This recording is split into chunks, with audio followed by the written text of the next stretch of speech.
We have teenage multimillionaires flying around in their own jet planes.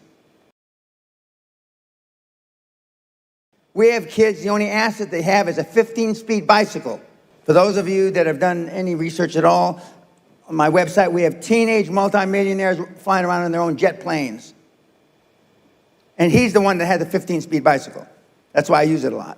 He's not a teenager anymore. He's 21. If he were standing right here, Josh Kim. He's half Korean, half Caucasian. But the one thing that they all have in common is they're hungry. Hungry for a better life. Hungry for change. Hungry for the tough love their parents didn't give them. So is that what it needs? You have to be hungry, you need to feel the pain? Growth only comes through pain. For those that have read about being an athlete, okay, no pain, no gain. It's the same in life. Elon Musk, Steve Jobs, Dan Pena, Ted Turner, amongst a whole bunch of others, all had one thing in common. We all slept in our office the first 5 or 10 years of our business life. Slept in our office the first 5 or 10 years of our business life. I think we would like to know, how does it work? The QLA principle. Okay. The basics. What can you teach in? There's only one moving part to the QLA model. How does it work? Okay, I'm going to tell you right now. There's only one moving part. But since it's only got one moving part, I'm giving you the benefit of the doubt that you can get this. Motivated seller.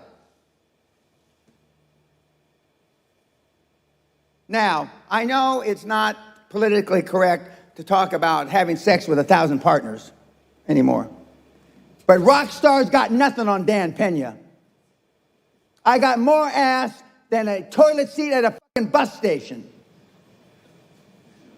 And I was proud of it. How? Because I asked. The squeaky wheel gets the grease. And you've been taught all your life not to ask. To politically fit in. So the one moving part is a motivated seller. Now let's say that this table are all in IT. This table is in manufacturing. This table is in medical services. And this table is in construction. Of these 5 tables, or 5 industries I just mentioned, you're looking for a seller that is between 55 and 70. He has no line of succession, meaning he has nobody to leave the business to. Because most children today don't want to have anything to do with their parents' business. There's no succession planning. So there's got a guy, 68 years old, he's been in the business 35 years, he's built up a construction company to 5 million euros a year. He makes let's make it even numbers, €1 million a year out of 5 million, which would be a great business, that'd be 20%. What's he gonna do when he drops dead? He's gonna drop dead, right? And who's he gonna leave the business to? The hag he calls his wife. And what is she gonna do with the business? All nothing. She's hoping she dies before him, so she doesn't have to be stuck with the business. Why don't the owners plan for death? Because nobody wants to talk about it. Why don't owners have a succession plan, meaning when I die, this is what's going to happen to the business? Because they don't want to talk about it. It's one of the things you don't talk about. It's the only thing I talk about. Okay, so you got a motivated seller. He's got a construction company, 5 million euros a year revenue, total revenue. He makes 1 million after tax. That is your prospect. That is the person you call on. And on the site, we show you how to call on these people, how to find them. How to find them. And 7 or 8 times out of 10, you can finance the entire transaction with no equity. You can finance the entire transaction with commercial debt, or as you say in this country, DEP. Commercial debt. Meaning you don't have to have any money. Now, Nyarota, which I had the privilege of teaching at, back in the 90s. Erasmus, which I had the privilege of teaching at back in the 90s. And at University of Amsterdam, which I had the privilege of teaching it back in the 90s, I used to ask the question, how many classes have you had in buying a business? Nobody raised their hand. How many classes have you had in selling a business? Nobody raised their hand. How many classes have you had in leadership? Nobody raised their hand. Now, I'm here to tell, because I checked last week, those three fine universities still don't have any classes in those three subjects. So they're not teaching you how to sell your business. They're not teaching you how to buy a business. Arguably, they're only teaching you how to run a business. So we have a motivated seller that has not had any succession plan, and that wants out, and that they will look at you with tears in their eyes, rolling down their cheeks. You're their savior. Because otherwise, they're going to die, and most of the owners that I just described in those 5 industries are going to die intestate. That means without a will. Why don't they have a will? For the same reason I just said, because they don't want to talk about dying. So what happens when John dies and leaves Mary his business without a will? It goes into probate, or whatever the equivalent there is in this country, which means it's in limbo. And it's going to be there between 6 and 36 months. But you step in like a knight on a white charging horse to save them. And that's the methodology we use. And this methodology has been around about 140 years.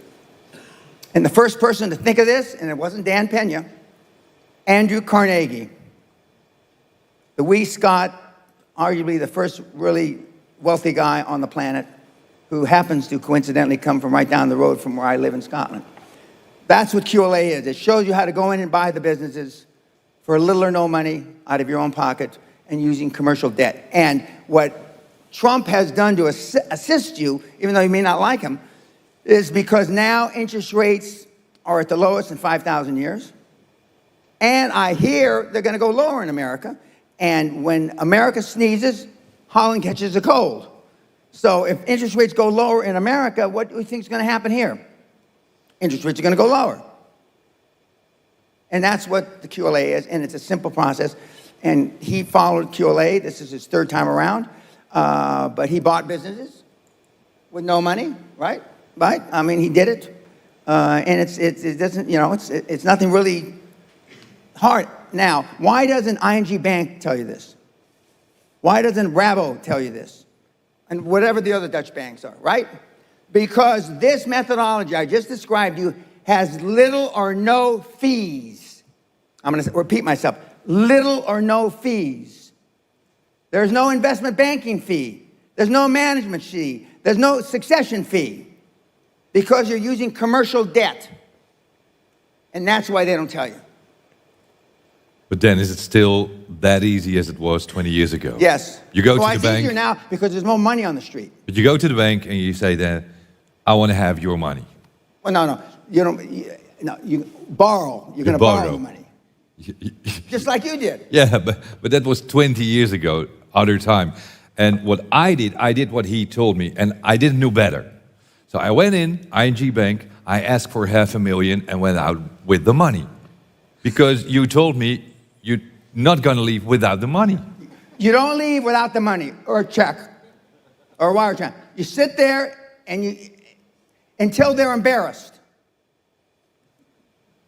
You go in when the fucking bank opens up, 9 o'clock you open, 10, and you don't leave the goddamn place until you got money in your pocket. I mean, literally. Now, see, most of you wouldn't do that because you'd be embarrassed. And it's still that it's better to go to a new bank? Oh, yeah. A new office? When a new ING branch opens up in wherever, okay, there's 3 things that you know for sure. Number 1, they've done a lot of marketing surveys that they need a branch there. Number 2, the branch has a lot of money, ING Bank. And number 3, they have no customers. That new branch does not have one customer when it opens up the first day on a Monday morning. Except for you, because you're going to be the first one in the door. I used to go around in my limousine. I'd go from branch to branch to branch. Boss, wake up, we're here. And I mean, I go through the same bullshit, the same pitch, which are all on my site free. And I wouldn't leave without it. And we give you a script. What is your legal lending limit? What's your personal lending limit? The bank officer. You probably don't even know, if you've ever dealt with a bank, what the legal lending limit of the bank is. You probably don't even know what the banker's legal lending limit. And the banker will say, well, I can sign for $50,000. You personally can sign for $50,000. What a lucky day for the two of us. All I need is $49,500. What a lucky day. And we have kids doing this in the Netherlands today. So even since all the rules in the financial system has changed, you say it's still easy. And the reason why it's easier, because from 20 years ago, there's probably 100 times more cash trying to get out of the bank doors into our pockets now than when you did it 20 years ago. For every dollar, for every euro you put in a bank, they lend out between 20 and 40 euros for every euro you put in, depending on the structure, depending on the balance sheet of the bank. So for every 1,000 euros you deposit, they can lend out between 20,000 and 40,000 euros. And when I was here teaching in the late 90s, I had a speech. It was called Holland is Not Heaven. And I was a member of the Amstel Club. I'm getting up and making a speech, and Mr. Heineken stood up and said, Mr. Pena, I don't mean to be rude or interrupt you, but could you speak about something else? And I said, well, Mr. Heineken, but why? He says, we all know that, but the Dutch don't like to face up to the truth. Can we talk about something else that's happier for us? And so then the then chairman of ING Bank stood up and said, well, Mr. Pena, let's talk about prostitution. We all understand that. And so, and I didn't know much about prostitution, at least the way it is legalized here. And so I talked to another 10 or 15 minutes, and then we retired to the bar and we had drinks. But now the difference is there's so much more money. And from when you did it, the interest rates are probably 1/5 as high as they were when you took the money from the bank. Why commercial debt and no private equity or venture capital? Because when you take private equity and venture capital, they're going to want the lion's share of the ownership of the business. The famous story is when Steve Jobs and Wozniak started Apple, they got an investment of $91,000 from a guy named Marcellus. He took a third of the equity, and Wozniak and Jobs took a third each. Now, that $90,000, they take 90% and leave 10% to the founders or the owners. But it's too easy. It's too easy. And when you know that the banks, 75% of all bank loans on the planet are made the last 90 days of the calendar year.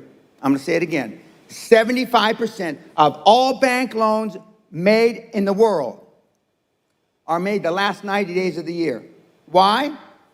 Because they want to get the money out the door so they can pay Christmas bonuses. Now, that's a pretty shitty reason. But if the bankers were smart, they wouldn't be bankers, would they? For that very reason. So back to the beginning. You find a motivated seller. Amen. Or more. Is everyone motivated? Because No. sometimes you want to buy another business. And he's not motivated, and you want to have it. Well, then you can do a joint venture. A joint venture by accounting standards is a 50-50. Joint ventures are not 80-20 or 70-30, they're 50-50. Because he may not be motivated today, but let's say he's only 57 and he wants to retire when he's 65. You buy 50% of his business, you're his 50% partner for the next 6 or 7 years, and then you buy the next 50% at the end of that 6 or 7 years. But 9 times out of 10, they won't last till they're 65. When they see that they've turned over the reins, so to speak, and they've turned over the leadership, and they've turned over the controls, and you really know what you're doing, then they'll probably last 2 or 3 years and they'll want out. But nobody wants to, well, unless you're having sex, nobody wants to die in the saddle. I mean, you don't. You want to die and go to where you live in the sun and sail your boat around. And so it's not that hard. But they're not going to call you. So if you're waiting for the motivated sellers to knock on your door, which most of you will, not just this group, any group I speak before, you know, they're not going to knock on your door. Just that doesn't happen.